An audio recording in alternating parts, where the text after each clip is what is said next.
शुरू ना करे ईरान, इजराइल पर अटैक किया तो घातक नतीजे, कहा अपनी सेना भेजेंगे इस बार। ट्रंप ने कहा बूट्स ऑन द ग्राउंड होंगे। वैसे ट्रंप अगर कह रहे हैं तो आप उसको सुन भी लीजिए और फिर ये भी समझ लीजिए कि शायद ये ना भी हो, क्योंकि you just can not take it with the face value. लेकिन सर ये इस बार क्या गंभीर है? देखिए, ट्रंप कब गंभीर होंगे ये बताना तो बड़ा मुश्किल है, लेकिन अगर आप इन कड़ियों को जोड़िए, पहले ट्रंप ने कहा था कि हम ईरान के साथ अब शांति करेंगे, सैंक्शंस हटा लेंगे। फिर ट्रंप ने कहा कि अगर बम बनाया तो हम बम मार देंगे। फिर उन्होंने 50 दिन की मोहलत पुतिन को दी।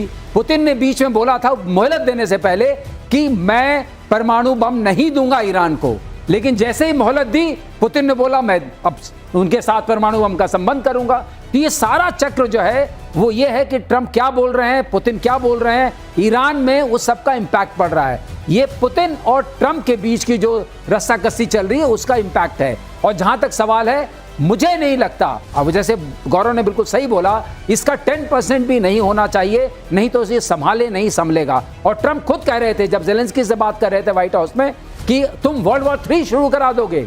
अब कौन शुरू करा रहा है? आप देखिए अब कौन शुरू करा रहा है। बूट्स ऑन द ग्राउंड भेजने का मतलब यह है कि आप वाकई वर्ल्ड वॉर 3 को आवाज ही नहीं दे रहे हैं, आप वर्ल्ड वॉर 3 को अपने साथ लेके जा रहे हैं। वर्ल्ड वॉर 3 को आवाज न्योता पीले चावल छोड़ छोड़ के आ रहे हैं कि आओ। हमास पर इजराइल ने फिर बरसाए बम। अगली खबर, इजरायली हमले में हमास का कमांडर ढेर। इजरायली सेना ने मध्य गाजा से भी लोगों को निकलने का निर्देश दे दिया। यहां पर पॉम्फलेट ड्रॉप किए गए हैं सर। ये वो जगह है जो अभी तक अछूती रही है, या तो नॉर्थ में या दक्षिण पे ज्यादा कार्रवाई हुई है, लेकिन इस बार मध्य गाजा में भी ये कह दिया गया कि चलो निकलो यहां से, अब कार्रवाई होगी।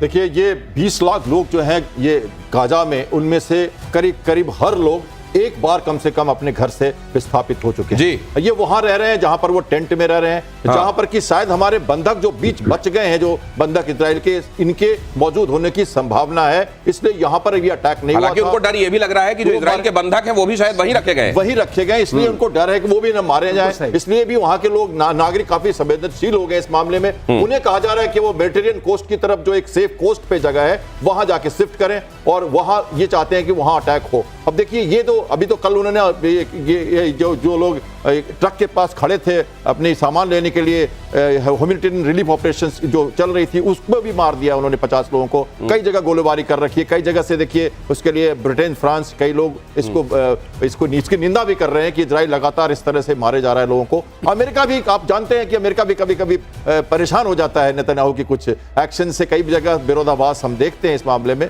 तो लेकिन इजराइल तो इजराइल है, इजराइल तो छोड़ेगा नहीं। लेकिन ये जो आप कह रहे हैं इसमें एक बहुत बड़ा तथ्य भी छिपा हुआ है। आपको अपना हित जितना खुद समझ में आएगा उतना किसी दूसरे आपके साथी को भी समझ में नहीं आएगा, भले ही वो इजराइल के लिए अमेरिका ही क्यों ना हो। और इसीलिए कई बार आप देखते हैं कि इजराइल वो स्टांस लेता है जो खुद ट्रंप को चकित कर देता है। ट्रंप अगर इस दुनिया में अभी किसी से चकित हो रहे हैं तो वो एक ही देश है फिलहाल, वो है इजराइल। साथ में रहकर भी कई चीजें ऐसी करता है जो दूसरा जैसे डाली जाती है स्पिन में, वैसा हो जाता है। और गाजा में फिर मौत का तांडव। इजराइल हमले में मारे गए 85 फिलिस्तीनी, अलग अलग जगहों पर हुए अटैक में मौत। उत्तरी गाजा में खाना लेने में जुटे 79 लोग मारे गए।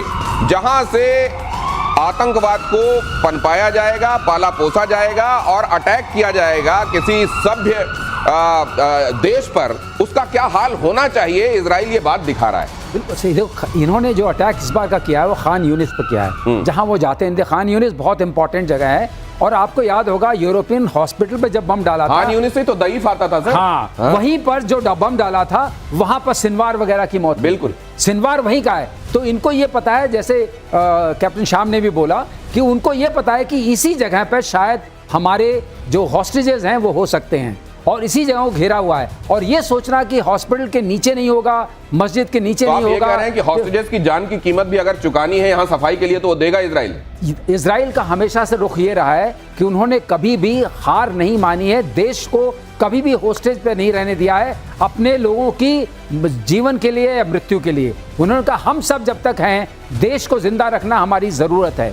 और इसी आप देखिएगा किसी भी होस्टेज सिचुएशन यहाँ पर ही तो कभी भी ये बड़ी बात है। मेजर गौरवार, ये कंधार वाला जो कांड हुआ, हमारा एक एयरलाइन जो है अपहरण करके ले जाया गया और आतंकवादी छुड़ा लिए गए थे, जो क्या इस तरह इजराइल का ये अप्रोच एक तरीके से लेसन भी है क्या बाकी देशों के लिए? नहीं, बिल्कुल। ये ले गए थे बहुत पहले 80s में, ईदी अमीन युगांडा में था, वो ले गया था, एनटीबी करके एक एयरपोर्ट था, वहां पे ले गया था। तो इजरायलीज ने इजराइल से हवाई जहाज अपने रवाना करे एनटीबी में, जो कि युगांडा में है, युगांडा के अंदर अटैक करके वापस लेकर आए थे लोग। आपने IC-814 की बात करी, कंधार हाईजैक की, तो ये तो ले गए थे इजरायली। देखिए जो अभी मार्शल श्रीवास्तव सर ने जो बात बोली, बहुत बढ़िया बात बोली। देखिए इजराइल का एक ये मैटर, ऐसा नहीं कि वो अपने लोगों को मरने देगा इजराइल, लेकिन इजराइल जो होस्टेजेस हैं, अगर उनकी जान गई है, उनकी इतनी भारी कीमत वो देता भी है कीमत। वैसे एक बार एक इजरायली फौजी को उन्होंने किडनैप कर लिया था हमास वालों ने, जब इजराइल ने फ्री करा तो उसके एवज में 1000 से ऊपर लोग छोड़े थे उसने, जो उसकी जेलों में थे। तो एक इजरायली एक तरफ और 1000 फिलिस्तीनी एक तरफ, ऐसा इजरायली तो अगर आप वो छोड़ सकता है एक के बदले 1000 को, तो एक बात ध्यान रखना, एक के बदले वो 1000 को मार भी सकता है। ये इजराइल की पॉलिसी है। ये बहुत बड़ी बात, और ये डिफाइनिंग हो जाता है आने वाले दिनों के लिए। कोई देश किसी तरीके की सिचुएशन में कैसे रिएक्ट करेगा, ये घटनाएं बता देती हैं। जैसे ऑपरेशन सिंदूर के बाद हमने एक न्यू नॉर्मल सेट किया, और पाकिस्तानी सेना पर बलूच आर्मी का एक बड़ा अटैक, ये भी देखिए। BLA के धमाके में मारा गया पाकिस्तानी मेजर, वाहन को निशाना बनाकर प्लांट की गई थी आईडी क्वेटा में। BLA ने असीम मुनीर के ऑफिसर को मारा। आए दिन ये खबरें आ रही हैं कैप्टन श्याम।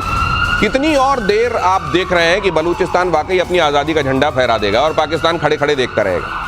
देखिए पाकिस्तानी जो आर्मी है वो बहुत भय के हिसाब से जी रही है बलूचिस्तान में। लगातार उनको देखिए कहीं अटैक हो जाता है, कभी उनकी ट्रेन को वो कब्जे में ले लेते हैं, कभी उनके आर्मी वाले को कैप्चर कर लेते हैं। आप ये देख रहे हैं एक मेजर को मारना।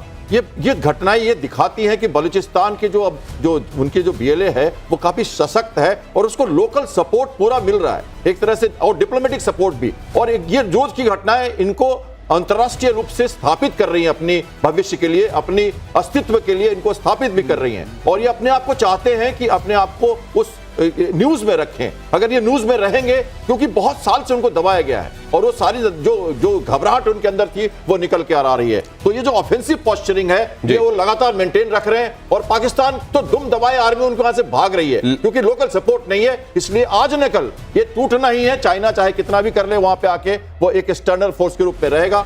BLA अपना कामयाबी लेकिन मेजर गौरव आर्य, मेरे को एक बात समझ में नहीं आ रही है। इन्होंने ऑपरेशन बाम चलाया था अभी बलूचिस्तान में बलोच विद्रोहियों ने, और अभी ये आप देख रहे हैं ऑपरेशन तो उन्होंने समाप्त किया, लेकिन कार्रवाई जारी है। ये मुझको याद दिला रहा है कि किसी एक बच्चे को रोज मार पड़ा करती थी, और उसको स्कूल में जब इसी तरह की मार पड़ी तो कहा गया ये सजा मिली है तुमको। तो उसने घर में आके बताया वो जो आप करते हैं मेरे गाल पे रोज, वो असल में स्कूल में उसको सजा नाम से पुकारते हैं। ये यहाँ ऑपरेशन बाम जो है ये समाप्त होने के बाद भी मुझको लगता है इंटेंसिटी तो वही ऑपरेशन वाली है। नहीं, ऑपरेशन बाम जो किया था उन्होंने एक खास मकसद के लिए किया था, और उन्होंने बोला कि ये पॉलिटिकल मकसद था ये करने का। दो it was a military strike on military targets, but उन्होंने बोला कि इसके ऑब्जेक्टिव पॉलिटिकल थे। ऑपरेशन बाम खत्म करने के बाद वो तो देखिए, ये जो बलोच फ्रीडम फाइटर्स हैं इनका तो चल रहा है मामला, आज से नहीं कई दशकों से, दिहाइयों से इनका चल रहा है, आगे भी चलेगा। और अब इनको ना, मैं आपको बताता हूं क्या है, इनको उम्मीद मिल गई है बहुत बड़ी। सबसे बड़ी जो उम्मीद मिली है बलोचों को, ये मिली है पॉलिटिकल लीडरशिप की, डॉक्टर महारंग बलोच की सूरत में, कि now we have political leadership. Doctor Mahrang Baloch violence की बात नहीं करती हैं, शी टॉक्स अबाउट पीस।